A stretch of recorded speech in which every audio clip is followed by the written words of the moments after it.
There are moments in life when the noise dies down and what's left behind is silence so sharp it cuts.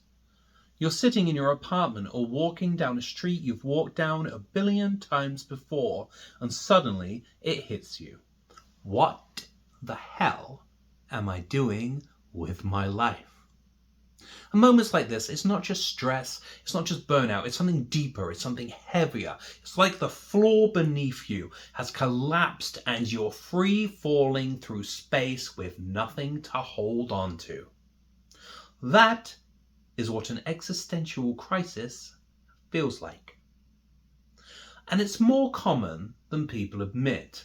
Especially now when it feels like the world is coming apart at the seams. You probably felt it too, or if you haven't yet, it's perhaps something to look forward to. It's that gnawing sense that you're drifting, you're disconnected, unsure of who you are or why you're even here.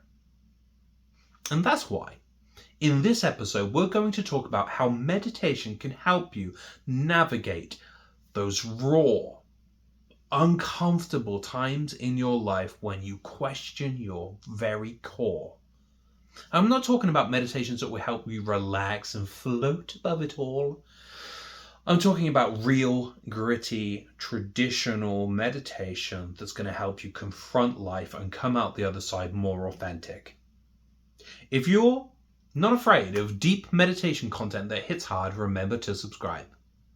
So as I said, in today's episode, we're talking about how real meditation, not the fluffy My Little Pony stuff, real meditation can help you get through those awful moments of existential crisis. And I'm going to start by discussing with you a little bit about my own experience of existential crises. The first one hit when I was 21. I was working in a call centre in Birmingham, England. Every day I'd answer the phone and say the same thing for 8 hours straight. Thank you for calling Lloyds TSB. I'm your agent Paul speaking. How can I help you? Thank you for calling Lloyds TSB. I'm your agent Paul speaking. How can I help you? It got to the point where I felt like a glitch in the matrix, like an automaton. Thank you for calling Lloyds TSB. I'm your agent Paul speaking. How can I help you? Fast forward a few years and I went through something similar. This was when I immigrated to Canada. At the time, because of immigration laws, I couldn't have a job. Can now, but I didn't have any structure. I didn't have any anything to do, really, any purpose. I didn't even know anyone. I felt like Max von Sydow in the movie The Seventh Seal. Some days I'd just talk out loud to myself to remember that I exist and to remember what my voice sounded like. Now, in both those situations, it wasn't just confusion. It was a hollowing out. It was like life had taken a knife and kind of cut out my core. But listen. If you're going through an existential crisis like this, it is not a sign that you're broken. Yes, I know that it is disorienting, and I know that it can feel painfully lonely. But existential crises can be an opportunity for growth and discovery if you have the right tools with which to approach them. One of those tools is meditation. Not the kind of meditation that aims to make everything feel okay. No, the kind of meditation that meets you while you're in the rubble. A lot of meditation online, as you know, is designed to help you just calm down. Which is fine. You know, when you get home from work at 5 o'clock and you just want to chill, that's great. But it's not ideal for existential dread, which is a lot more serious. For this, you need clarity, you need structure, you need a few solid techniques that aren't going to sugarcoat things, that are going to accept that you're in a hard spot, are going to meet you there, and going to help you to find the answers that you're looking for. The first technique that I would like to mention is inquiry-based meditation. So this is a simple, direct practice that you can do anytime you like, and it's built around the core idea of simply asking yourself a honest question. Here's how to do it. Sit down in a quiet place. You know, as a meditation teacher, whenever I start giving instructions for meditation, my meditation voice comes out. Sit down in a quiet place. Gently close your eyes. Set a timer for 10 to 15 minutes.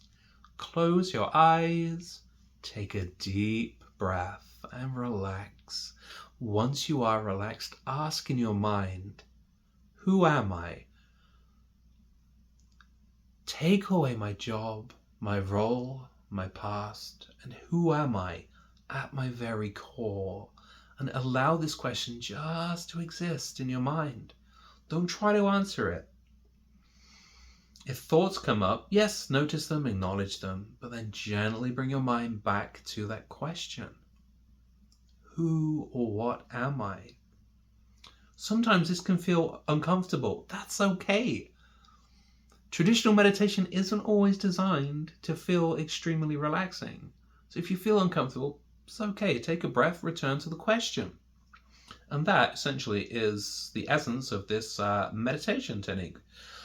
You simply ask that question and listen for the answer, and it helps you to start to find those answers that you're looking for within yourself. Now, while you're doing that, you might also like to use technique number 2, which is grounding through the body. So again, I'll go back to my meditation voice to explain how to do this. So for this, you're going to want to place your feet squarely on the floor so that you can feel the pressure of your feet on the floor and connect to the sensations. Then gradually move up through your body, through your legs and your torso. Well, I'm sure you know the parts of your body. So move up through your body. And if you want a guided version of this meditation, there's one on the Zen Paula YouTube channel, as well as on my blog, thedailymeditation.com. So essentially what you're doing is just bringing your mind to be more aware of those physical sensations. And in as little as 10 minutes, that's going to help you in those moments of be it existential anxiety or existential depression. It's going to help you to just come back to now and to feel more anchored and more grounded. Grounding through the body, bringing attention to the physical sensations really helps you to just stay present when everything can feel like it's slipping away. And now, our third technique is open awareness. So open awareness, a lot of neuroscience shows that this is perhaps the most relaxing technique and the most one of the best ones for creativity. To do this, you just sit down, or well, you can do it sitting, standing, lying down, whatever you want. Essentially, you just place your mind at rest and then allow the world, the environment to come to you via your senses. So you're tuning into the soundscape, to physical sensations, and so on. Now, this is incredibly relaxing, and as I said, it's also good for your creative brain, which is important because when you're in that existential crisis, you're essentially looking for answers to the deepest questions that life offers you. And to find answers to those questions, you have to have a creative sort of mindset. And creative sort of scientifically doesn't necessarily mean what we think it means. It doesn't necessarily mean having a paintbrush or writing or something. It means a mind that's more explorative. So it's going to help you explore those deeper questions to find the answers to them. So this practice is going to just allow you to approach your existential crisis in a way that is productive, in the sense that it helps you to find the answers, but it also helps you to stay relaxed while you do that. So a quick summary: use inquiry meditation to really probe at those questions that you're asking yourself. Use grounding in your body to stay present so the anxiety and the dread and the depression doesn't get hold of you. And open awareness can really help you to simultaneously stay relaxed, but while your mind is exploring for those answers to those deepest questions that you have. And if all else fails, well, just go and play some Mario Kart and chill for a bit, because let's face it, you can't take life too seriously all the time. Before we close, I want to do my sort of Jerry Seinfeld type of ending. A hopefully positive message. When you lose your identity, when you go through an existential crisis, yes, it's terrifying, but it also means that there is room for growth, room for discovery, room for finding something new, room for connecting with a more authentic version of yourself. Meditation will not give you that identity, which is crucial. I really don't like it when spiritual gurus and that try and tell you who you are and what you stand for and stuff like that. No, meditation will help you to answer those questions for yourself, which is crucial. Don't ever let somebody, even when you're in the throes of a terrible existential crisis, don't ever let somebody else tell you the answers to the questions that define your life.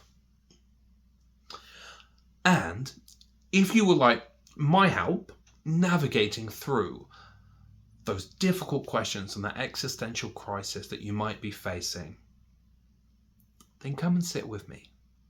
I do private meditation lessons on thedailymeditation.com, and I'll drop a link in the comment.